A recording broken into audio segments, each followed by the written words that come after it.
가을은 감사의 계절이고 또 결실의 계절입니다. 코로나19 때문에 우리가 각박한 삶을 살다 보니까 또 여러 가지 어려운 현실 속에 또 흉흉한 세상 속에 살다 보니까 자칫 지나간 날에 은혜와 감사를 잊어버리기가 참 쉬운 때입니다. 앞에 워낙 큰 산이 있다 보니까 큰 산만 바라보다 보니까 걸어왔던 지난날의 평지나 혹은 지난날의 들판을 잊어버리는 것처럼 여러분과 저의 현실이 지금 그런 입장이죠. 저는 오늘 아침에 아침을 여는 지혜라 하는 책 속에 있는 작은 글씨로서 여러분에게 말씀을 시작하려고 합니다. 작자 미상의 이 세상은 내 것이라 하는 그런 글에서 나오는 이야기입니다만 이런 글이 있습니다. 나는 오늘 버스 안에서 금발머리 아름다운 소녀를 보았습니다. 나는 그녀의 미소와 행복한 모습을 부러운 눈으로 바라봤습니다. 얼마 후 차에서 내리려고 일어서는데 통로를 걸어가는 그 소녀는 다리를 절뚝거리고 있었습니다. 그녀는 보니까 한쪽 다리밖에 없어 목발을 사용하고 있었습니다. 그러나 그녀는 여전히 웃음을 잃지 않았습니다. 오 주님, 부질없는 생각을 했던 나를 용서하옵소서. 나에게는 튼튼한 두 다리가 있음을 감사합니다. 이런 내용입니다. 어느 한 사람이 낙심을 하고 실망해서 참 내가 이렇게 살아야 되나 하는 그런 생각을 하면서 버스에 탔는데 거기서 아주 어린 그리고 아주 이쁜 처녀를 봤습니다. 근데 아주 잘 웃는 거에서 생각하기를 야, 저 사람은 얼마나 행복할까, 얼마나 좋을까 하면서 부러워했는데 막상 그 아가씨가 그 소녀가 내릴 때 보니까 다리를 절고 있더라. 왜지? 보니까 한쪽 다리밖에 없더라. 그런 생각에서 나는 저기에 비하면 난 두 다리가 있는데 하면서 오늘 그렇게 쓴 것처럼 사랑하는 성도 여러분, 우리가 오늘 이 교회에 건강하게 나오신 것 감사하셔야 합니다. 지난 9개월 동안이 살아온 것이 하나님의 은혜였습니다. 따지고 보면 우리가 매일 감사해야 되고 매 순간 감사해야 되고 매 사시 주일 감사 예배를 드려야 합니다. 이 시간은 우리 예배가 감사로 충만한 시간, 우리 예배가 하나님의 사랑으로 충만한 시간이 되기를 주의 이름으로 축복합니다. 비록 현실이 그렇지 못하다 할지라도 지난 9개월을 지켜주시고 또 새로운 가을을 우리에게 맞게 하시고 또 복 주신 하나님께 감사한 마음으로 드리는 그런 예배가 되길 바라면서 이 시간 감사가 넘치고 또한 그 감사 때문에 행복이 넘치는 그런 행복한 성도가 되시기를 주의 이름으로 축복합니다. 세상에서 누가 행복한 사람인가 한번 생각해 보세요. 나름대로 다 행복한 조건이 있겠죠. 많은 것을 가진 사람 행복할 거야. 그럴 수 있겠지요. 또 아주 건강한 사람 행복할 거야. 그것도 역시 조건이 됩니다. 또 남보다 많이 배운 사람 혹은 여러 가지 조건이 있지만 그러나 그 모든 것을 먹고 온다면 누가 세상에서 가장 행복한 사람이냐? 많은 감사가 있는 사람이 행복한 사람입니다. 그리스도인 여러분같이가 신앙인이 불신자와 다른 게 뭐가 있느냐? 다 똑같습니다. 여러분 똑같이 먹고 똑같이 자고 똑같이 사회생활하고 다 똑같지만 그러나 한 가지 틀린데 신앙인은 그래도 늘 감사한다는 겁니다. 신앙인 여러분과 저에게서 감사가 빠져버리면 신앙이 될 수 없는 거죠. 그러니까 예배 중에서도 가장 아름다운 예배가 뭐냐? 바로 감사 예배입니다. 왜 감사해야 되는가? 하나님이 주신 은혜가 감사해서 오늘 감사하는데 오늘 사도 요한은 편지를 쓰면서 우리에게 감사할 조건을 크게 세 가지를 말하고 있습니다. 너희는 감사해야 한다 하면서 말씀하고 있는데 저 여러분 이 말씀을 통해서 감사를 통한 행복이다 이런 제목, 감사가 주는 행복이다 이런 제목으로 말씀할 텐데 여러분 감사함으로 더욱 행복하시길 주님의 이름으로 축복합니다. 자, 오늘 요한은 편지를 쓰면서 그럼 우리가 무엇을 감사해야 될 것인가? 세세하게 많은 감사가 있겠지만 그러나 오늘 제일 먼저 요한일서 1장 9절에서 이렇게 말씀합니다. 자, 1장 9절 말씀 보시죠. 혹은 자막을 보십시오, 여러분. 가능하면 성경을 찾으시는 게 좋습니다. 자, 요한일서 1장 9절 같이 말씀 읽겠습니다. 만일 우리가 우리 죄를 자백하면 그는 미쁘시고 의로우사 우리 죄를 사하시며 우리를 모든 불의에서 깨끗하게 하실 것이요 만일 우리가 범죄하지 아니하였다 하면 하나님을 거짓말하는 이로 만드는 것이니 또한 그의 말씀이 우리 속에 있지 아니하니라. 아멘. 오늘 우리가 만일 우리 죄를 자백만 한다면 하나님이 우리 모든 죄를 사하신다. 또 그리고 우리를 어때요? 하나님이 우리 죄를 사하신 분이라는 것은 결국 우리를 용서하시고 구원하신다는 이야기죠. 오늘 우리가 감사할 여러 가지 조건이 있지만 최고의 첫 번째 감사가 있다면 우리가 구원받는 것, 구속의 은혜를 감사해야 합니다. 성경에는 과거와 현재를 비교하는 많은 비유들이 있는데 에베소 2장에 보니까 허물과 죄로 죽었던 나를 살렸다 해서 과거에는 허물과 죄로 죽어야 하는데 내가 살았다 이렇게 말합니다. 또 그때에 너희는 그리스도 밖에 있었고 이스라엘 나라 밖의 사람이었는데 지금은 그리스도 안에 있었고 지금은 이스라엘 사람이 되었다 이렇게 말하면서 우리를 소망도 없는 여러분과 저를 예수님이 화목제물로 살리셨다고 말씀하고 있습니다. 화목제물. 인도네시아 자바섬에 가면 그 섬에 처음 복음을 가지고 들어간 사람이 미국의 선교사였던 리처드슨이었습니다. 그 당시 자바섬에는 식인종이 살고 있었습니다. 그리고 부족 간에 싸움이 많았습니다. 근데 그들이 서로 부족 간에 서로 아주 심하게 싸우다가 화해할 때는 화해하는 증거로 삼은 것이 뭐냐면 한 어린아이, 아주 어린아이를 하나 가서 그 아이를 죽여서 피를 흘림으로써 이 아이를 평화의 아이다 부르면서 그 아이의 피를 통해서 우리가 이제는 화해했다 이렇게 생각했었습니다. 2년 동안 거기서 선교를 하고 있는데 2년째 되어도 계속해서 분쟁은 일어나고 부족 간의 싸움은 계속되고 있습니다. 그리고 아무리 화해를 시키려고 해도 화해가 되지 않습니다. 복음도 들어가지 않습니다. 어느 날 그 선교사님이 자기의 1살 된 아이를 가지고 부족장을 찾아갑니다. 양쪽에 지금 싸우고 있는 부족장들을 만나가지고 이렇게 말했습니다. 주장님, 내가 내 아이를 평화의 제물로 드리겠습니다. 내가 이 아이를 평화의 아기로 드릴 테니까 내 아이를 죽이시고 그리고 이제는 서로 화해하십시오. 더 이상 사람을 잡아먹거나 하지 말고 이제는 내 아이를 드릴 테니까 이 아이를 통해서 이 아이 피로 서로가 화해하고 그리고 이제는 복음을 믿으십시다. 그 말 듣던 주장들이 감동을 받았습니다. 누구도 자기 아이를 바치려고 안 하는데 스스로 관계도 없는 사람이어서 내 아이를 드리겠다고 하는 이야기 들으면서 그들이 모두가 화해하게 되었고 아이는 살게 되었고 그 땅에 자바섬에 복음이 들어갑니다. 자바섬은 인도네시아에서도 지금 가장 복음화율이 높은 것이죠. 바로 그렇게 복음이 시작되었습니다. 오늘 그런데 여러분과 제가 하나님의 자녀가 되었습니다. 우리 행실이 아름다웠습니까? 아닙니다.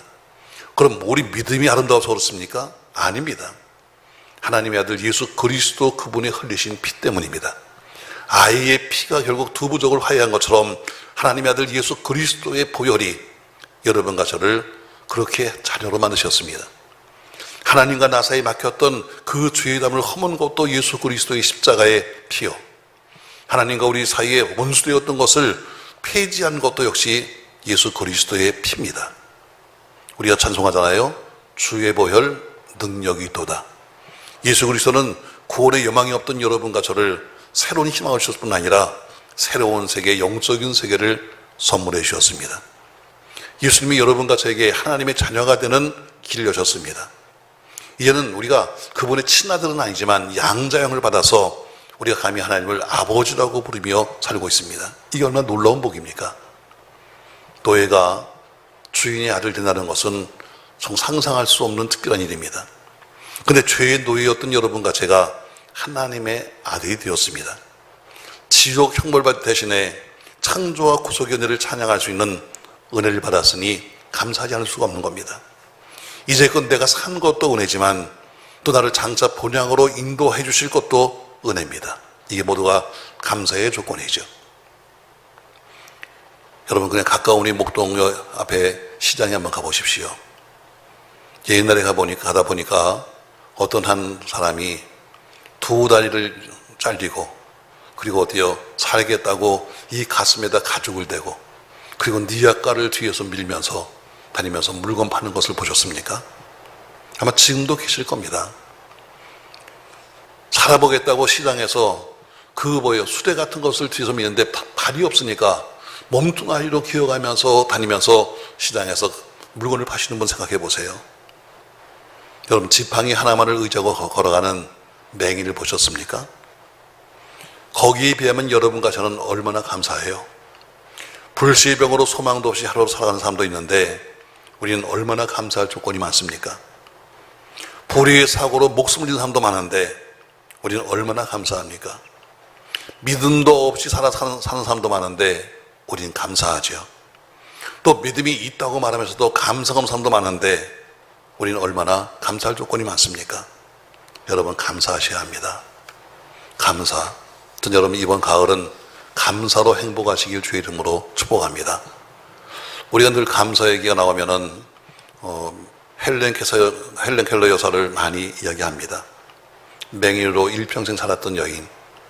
어렸을 때 유모가 약을 잘못 써가지고 시력을 잃게 되고 그리고 평생토록 그리고 맹인으로 살던 사람. 헬렌 켈러는 이런 글을 남겼습니다. 만약 3일 동안만 볼 수 있다면, 이런 글입니다. 그는 볼 수 없죠. 그러나 만약에 나에게 3일 동안 내가 볼 수 있다면, 이런 글을 남겼어요. 그 글에 이렇게 썼습니다. 만약 내가 사흘만이라도 볼 수 있다면 첫날에는 나를 가르쳐 주신 선생님, 설리반 선생님을 찾아가서 그분의 얼굴을 보고 싶습니다. 그리고 산으로 가서 아름다운 꽃과 또 풀과 노을을 보고 싶습니다. 그렇습니다. 둘째 날에는 새벽 일찍 일어나서 먼동이 트는 모습을 보고 싶습니다. 그리고 저녁이 되면 영롱한 하늘의 별을 보겠습니다.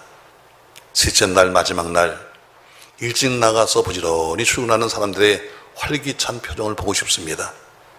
그리고 점심때는 아름다운 영화를 한 편 보고 저녁에는 화려한 네온 사인과 쇼윈도의 상품들을 구경하고 집에 들어와 사흘간 눈을 뜨게 하신 하나님께 감사하며 저는 다시 눈을 감겠습니다. 이렇게 썼습니다. 사흘만 눈을 뜰 수 있다면, 그럼에도 불구하고 우리는 사흘이 아니라 매일 눈을 뜹니다. 여러분, 이 감사할 조건 아닙니까, 여러분? 헬렌 켈러는 눈을 보지 못함에도 불구하고 믿음의 눈으로 보지 못하는 세상을 그리워하면서 그렇게 감사했는데, 우리는 3일이 아니라 매일 눈을 뜨면서도 감사할 줄 모른다면 뭔가 잘못된 거죠. 저도 이 아침에 하나님의 자녀가 된 것을 감사합니다. 죄 때문에 죽어야 될 저를 구원시킨 것도 감사한데, 또에게 또 목사라고 하는 직임을 주셔서 저에게 일하게 하신 것도 감사하죠. 또 목사가 된 것도 감사한데 여러분을 만나게 하시고 또 함께 신앙생활을 하게 하신 것도 저에게는 감사의 조건이죠. 세상에는 목회자와 교인 사이에 관계가 불편해서 고통당하는 목사님이 참 많습니다. 세상에는 교회가 분란하고 교회가 쪼개지고 깨져서 고통하는 목사님도 많이 있습니다. 사람들이 다 떠나버려서 아파하는 사람도 많은데 우리가 그런 일을 겪지 않는 것만 해도 감사의 조건이죠. 어떤 목사님은 예배당이 없어가지고 전세나 월세로 그리고 이사를 다니는데 우리에겐 좋은 예배당 주신 것도 감사할 조건입니다. 지금까지 저에게 베푸신 것도 감사한데 아직까지도 우리가 건강해서 내년도에 사역을 준비하고 있는 것도 감사할 조건이죠. 일을 추진하는 것도 은혜인데 가능성도 있게 하시고 그리고 그 일을 함께 이루어갈 동력자인 여러분들과 함께 예배하신 것도 감사할 조건이죠. 오늘 사도 요한은 편지를 쓰면서 감사할 조건이 있다. 제일 먼저 감사할 조건은 지역적으로 돈이 생기고 밥이 생기고 이것이 아니라 우리를 구원하신 은혜를 감사해야 한다. 그것처럼 여러분 구속받은 은혜를 감사하시길 주님의 이름으로 축복합니다. 두 번째로 또 무엇을 감사할 것인가? 오늘 본문에 보니까 요한일서 5장 4절 말씀에서 이렇게 말하고 있습니다. 자, 요한일서 5장 4절 같이 있습니다. 무릇 하나님께로부터 난 자마다 세상을 이기느니라. 세상을 이기는 승리는 이것이니 우리의 믿음이니라. 예수께서 하나님의 아들이심을 믿는 자가 아니면 세상을 이기는 자가 누구냐. 자, 하나님께로부터 난 자마다 세상을 이겼다. 세상을 이기는 승리는 이것이니 바로 우리의 믿음이라면서 두 번째 무엇을 감사할 것이냐. 이김의 은혜를 주신 것을 감사하자. 이김의 은혜. 여러분 어려움이 왔을 때 이김을 주시는 하나님을 감사하는 마음으로 살아야 합니다. 그동안 여러분, 우리가 30년, 40년, 50년, 60년 여기까지 오는 도중에 얼마나 많은 여러분 어려움이 있었습니까? 때론 얼마나 힘들었는지 믿음을 상실할 만한 때도 있었고, 신앙생활을 그만두고 싶다고 할 때도 여러분 있었을 겁니다. 어떤 목사님은 그러더라고요. 저는 태어나도 또 목사할 거예요. 난 좀 생각 좀 해보려고 그래. 왜? 목회가 그렇게 만만치 않더라고요. 오히려 공장에서 기계를 만드는 건, 기계는 거짓말 안 해요. 기계는 그냥 프로그램을 넣은 것대로 만드는 게 기계입니다. 근데 사람은 거짓말을 해. 사람 이 작은 속에 뭐가 들었는지 도대체 알 수가 없어. 가면 갈수록 전 생각했어요. 목회는 내가 열심히 하면서 열심히 살았는데, 점점 나이가 들고 목회를 오래 하면 할수록 정말 힘든 게 목회다. 처음엔 모르니까 목회처럼 쉬운 게 어디 있어, 내가 열심히만 하면 되지 했는데, 막상 하면 할수록 정말 힘들다. 예, 살아남으면 알 수가 없네. 저도 목회를 하면서 때로는 그만두고 싶다 하는 그런 마음을 가진 때가 있었습니다. 그런데 그때마다 하나님께서 저에게 새로운 이김을 주셨습니다. 때론 미혹에서 벗어나게 하시고, 유혹에서 벗어나게 하시고, 질병을 딛고 일어나게 하셨습니다. 한때 나름대로 이제 여자만 갱년기가 있는 게 아니라 남자도 갱년기가 있거든요. 세상 사람들만 무슨 직장 다니다가 그만두고 싶다 하는 때가 아니라 목회자도 마찬가지예요.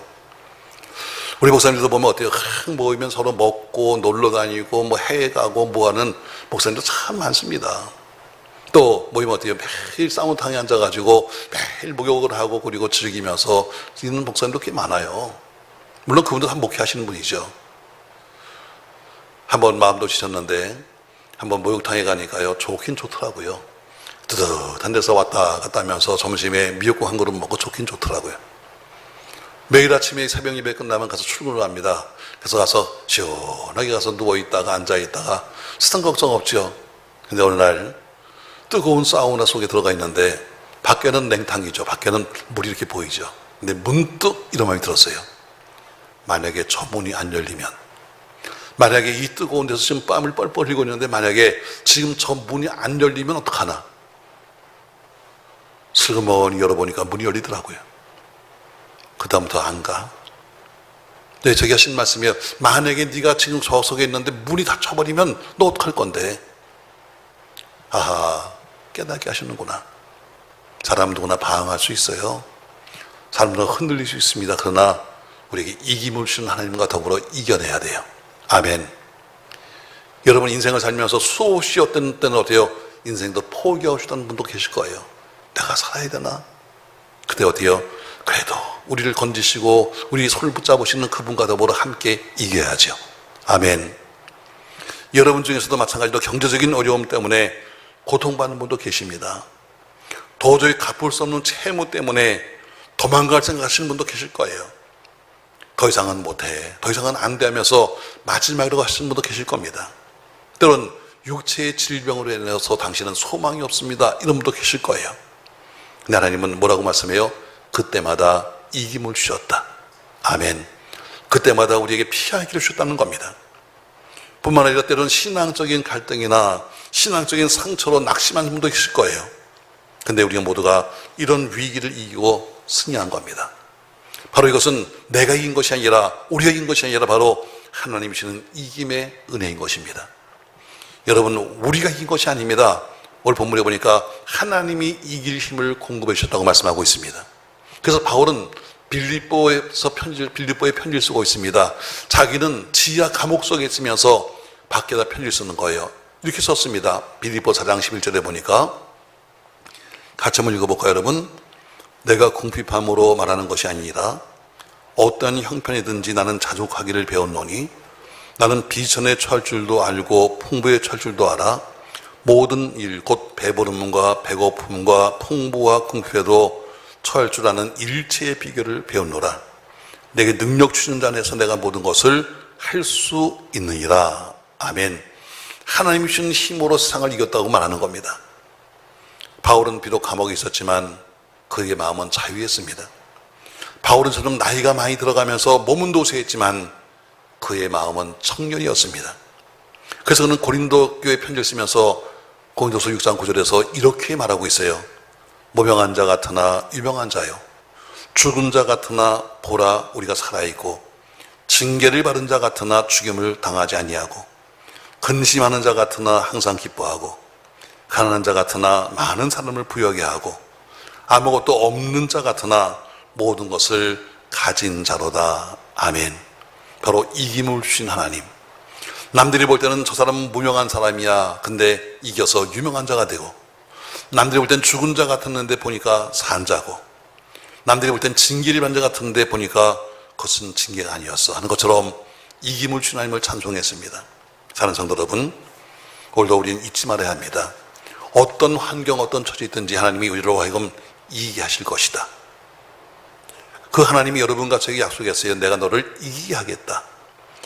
그러니까 그분이 우리와 함께 하시니까 병약한 몸으로도 사단의 무장한 군대를 이길 수 있습니다. 가난하지만 부자보다 행복하게 살 수 있습니다. 비록 갇혀 있다 할지라도 자유롭게 살 수 있고, 무식하지만 지혜롭게 살 수 있습니다. 제한적인 세상에서 영원한 세계를 누릴 수 있는 겁니다. 그래서 우리는 고백합니다. 나는 비록 약하나 주 예수는 강하다. 바로 이게 여러분과 저의 신앙 고백이 돼야 합니다. 나는 약하지만 그러나 주님은 강하다. 그러게 믿는 사람들은 세상에서 고난도 받지만 결코 지지 않습니다. 누구도 해할 수 없습니다. 아까 부른 찬양 속에 나온 가사 보는 것도요, 누가 너를 만지냐, 누가 널 만져 감히. 왜? 하나님이 사랑하고 있는데 한 것처럼 우린 절대로 지지 않습니다. 사랑하는 성도 여러분, 앞으로 살아가는 인생길도 마찬가지로 어쩌면 살아온 날보다 더 힘든 여러분과 저의 인생길이 준비되는지도 모르겠습니다. 신앙을 위협할 때도 있고, 삶을 흔들리는 미혹도 있을 겁니다. 경제적인 위기도 올 수 있고, 육체적인 약함도 경험할 수 있습니다. 또 모르긴 해도 우리 마음을 빼앗고 정신과 육체를 괴롭히는 다양한 고통이 있을지도 모르겠습니다. 두려워하지 마십시오. 왜? 우리에게는 이김의 은혜가 있습니다. 사랑하는 성도 여러분, 전 오늘 요한이즘 편지를 통해서 우리에게 너는 이김의 은혜를 감사해야 한다 하는 것처럼 이김의 은혜가 있기를 예수님의 이름으로 축원합니다. 세 번째로 또 한 가지 은혜를 말씀하고 있습니다. 요한일서 5장 15절을 가니까 이런 말씀이 있어요. 5장 15절 말씀 보시죠. 5장 15절 말씀. 자, 같이 한번 읽겠습니다. 자막 주세요.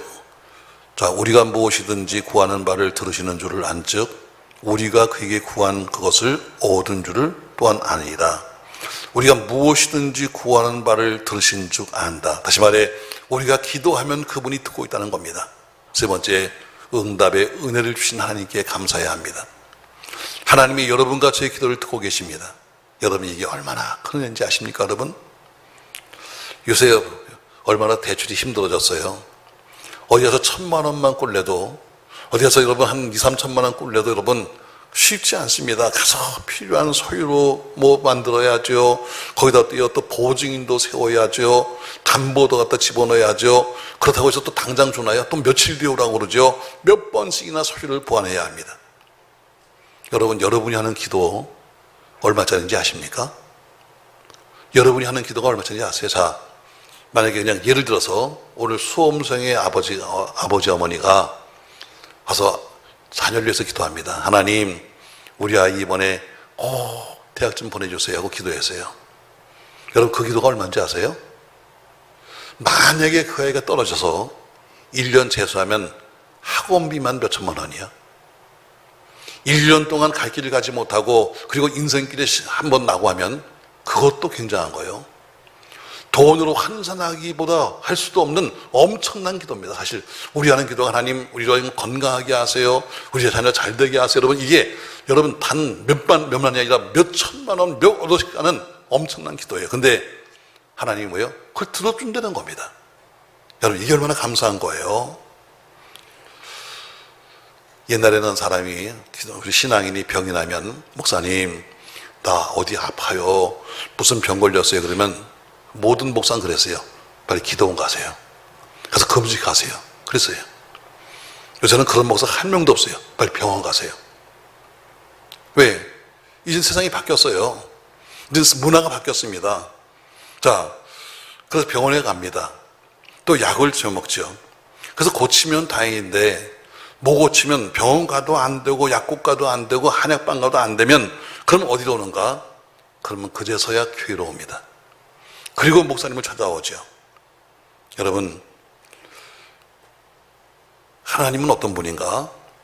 하나님은 어떤 의사인가? 세상의 의술로도 고칠 수 없는 모든 병을 고치시는 분이에요. 자, 치과에서는 치과 의사가 할 수 있는 거는 이빨밖에 없어요.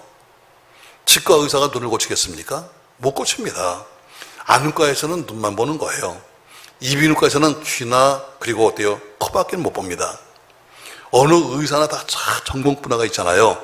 여러분, 의사라고 해서 피부과 전문의에게 가서 나 암인데 고쳐주세요. 여러분, 되겠습니까? 내과 의사에 가서 산부인과 진료 부탁하면 되겠습니까? 안 되죠. 왜? 다 자기 전공이 있으니까. 근데 하나님은 내과든 안과든 소아과든 산부인과든 아멘일까지 할 거야. 다 치료가 되는 거예요. 근데 어떤 육체의 질병이든지 주님께 나와서 고침받았다는 간증이 여러분 한두 가지입니까?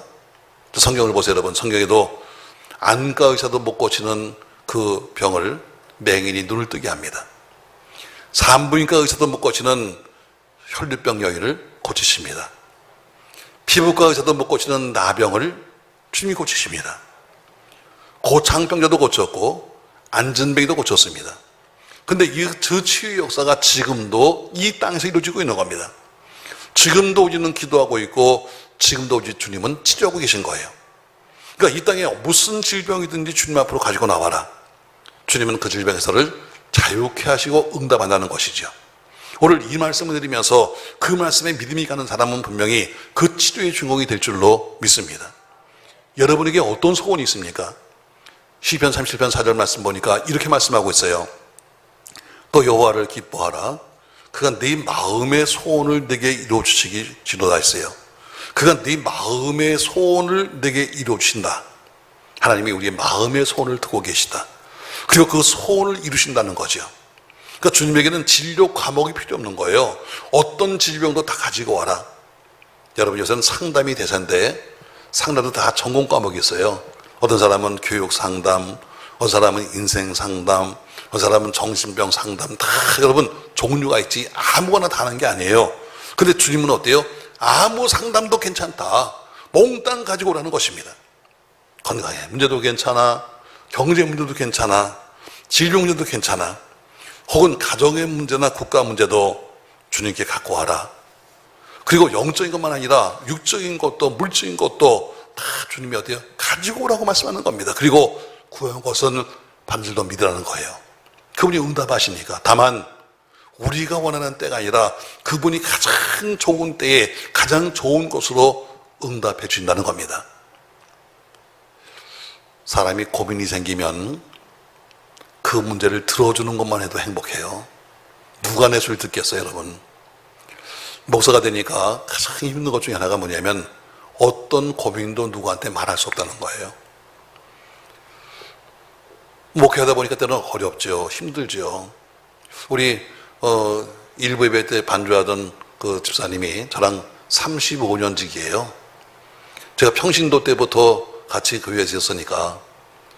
그러니까 뭐 다 워낙 가깝고 그러니까 제가 한 번은 아유 집사님 나 요새 많이 힘들다. 그랬더니 정색을 하는 거예요. 그래서 목사님이 힘들다고 말하면 우린 어떻게 살아요? 목사님이 아프다고 말하면 우린 어떻게 살아요? 내가 잘못했어. 목사는 아파도 말하면 안 돼. 목사는 어때요? 마음이 불편해도 말하면 안 돼. 어느 그때 혼났어요. 그래서 목사는 말을 말해야 되는 거구나. 여러분 다 속이는 말을 하고 싶잖아요. 그러니까 사람을 찾아다니면서 어때요? 그냥 떠들잖아. 뭐 이 얘기 저 얘기 떠들잖아. 들어주는 거 여러분 이것만 해도 참 감사해요. 여러분 사실은 고민을 들어주는 것만 해도 행복한 거예요. 내가 해결은 못 해준다 할지라도 그냥 이 얘기를 들어주는 것만 해도 여러분 고마운 거죠. 그러나 세상에는 아무리 내가 이야기해도 들어준다 할지라도 그 사람이 내 마음처럼 듣지 않아. 그냥 나는 혼자 떠들 뿐이지 그 사람은 어때요? 별로 관심도 없어. 듣는, 그래, 그랬구나. 말만 그렇지. 여러분처럼 아파하지 않아. 슬퍼하지 않아. 괴로워하지 않아. 나는 계속 어때요? 그 문제를 가져오면 내가 들어줄게. 그리고 내가 그 문제 해결해 줄게. 그래서 하나님이십니다, 여러분. 그러니까 우리가 믿음으로 기도한다는 것, 그게 얼마나 귀한 겁니까, 여러분? 믿음으로 하는 기도는 언제나 놀라운 결과를 가져오는 거예요. 바로 그것이 바로 우리에게 주신 또 하나의 행복이에요. 네가 기도하면 내가 응답해 주겠다. 아멘. 사실 응답과 관계없이 기도할 수 있다는 것만 해도 우리에겐 큰 축복이에요. 이게 신앙인의 특권입니다. 그분이 들었든지 안 듣든지 나는 할 말을 한다는 것만 해도 축복인데, 그분은 뭐예요? 들으실 뿐 아니라 응답까지 한다고 했으니 여러분 얼마나 감사해요. 본격적인 가을을 맞이합니다. 우리 모두가 응답의 은혜에 감사하십시다. 그리고 일상을 지키시고 건강을 지키시고 또 가정을 지키시고 어려워도 우리 경제를 지키시는 하나님께 감사하십시다. 전 10월을 맞이하면서 우리 한 달을 감사의 달로 전이니까 어떻게 감사를 전할까 하다가 오늘 감사가 주는 행복이라는 제목으로 말씀을 해요. 여러분 정말 감사할 것이 없나요? 어떤 분은 그래요. 별로 없는 것 같아요. 아니, 많아요. 좀 가난해요, 여러분? 괜찮아요. 의료음료 적게 낸다고요? 괜찮아. 그래서 이번에 20만 원 탔잖아. 그것도 많이 낸 사람은 못 타. 그것도 여러분, 내가 좀 적게 버리니까 20만 원 생겼다 생각하면 되는 거예요. 요새 뭐 코스닥이 뭐 어떠고 나스닥이 어떠고 여러분 난리입니다. 오늘 신문에도 보니까 뭐 바닥을 쳤는데 바닥이 아니라 지하까지 있더라 뭐 이러면서도 나왔더라고요. 여러분 몰라도 괜찮아요. 여러분 그거 모르면은 경제 파동화도 별로 신경 쓸 거 없어. 어제 그저께 신문에 보니까 그래도 삼성만은 믿을 수 있지 하면서 다 끌어 샀는데 삼성주 떨어졌다고 또 어떤 사람이 죽겠다고 난리치고 앉아있더라고요. 여러분 수용차가 좀 고급이 아니라서 낙심하나요? 괜찮아요. 저번에 어떤 목사님이 말이죠, 기도원에 오셨는데 아주 좋은 차를 타고 오셨더라고요. 오셔가지고 설교 시간에 우리 장로님이 뭘 하는데 장로님이 이걸 하나 사줬는데 차가 얼마나 좋은지 앉아서 시동만 거리면 자기가 다 알아서 엉덩이를 들썩거리면서 다 맞춰주고 참 자랑했어요. 근데 나가보니까 어떤 교인이 가면서 긁어놓고 가더라고. 여러분 나쁜 차 타면 긁어도 별거 아니잖아. 근데 그것 때문에 목사님이 소리를 들으면서 어떤 인간이 긁고 갔다 그러는데 속으로 그랬어요. 내가 속으로 쌤통이다. 근데 자랑할 게 없지. 여러분 경차 타다고 여러분 슬퍼하지 말아요. 도로값도 반밖에 안 받고 주유소 가서 그 주차비도 반밖에 안 받잖아.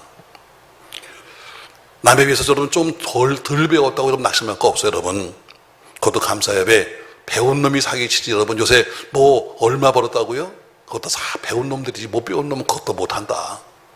걱정하지 말아요. 여러분 어떤 사람은 집에 있는 애 때문에 속상해 죽겠대요. 죽지 말아요. 여러분 아이 없는 집에서는 속상해도 애 하나 있으면 좋겠다고 돈 들여다니면서 가서 애 베겠다고 난리 짓고 있어요. 어떤 사람은 그래도 안 된대. 괜찮아요. 무자식이 상팔자야. 또 어떤 사람은 우리 남편 때문에 속상해 죽겠대요. 여러분 죽지 마. 그래서 남편이 하나밖에 없잖아. 여기 사마리아 여인은 6명이야 남편이.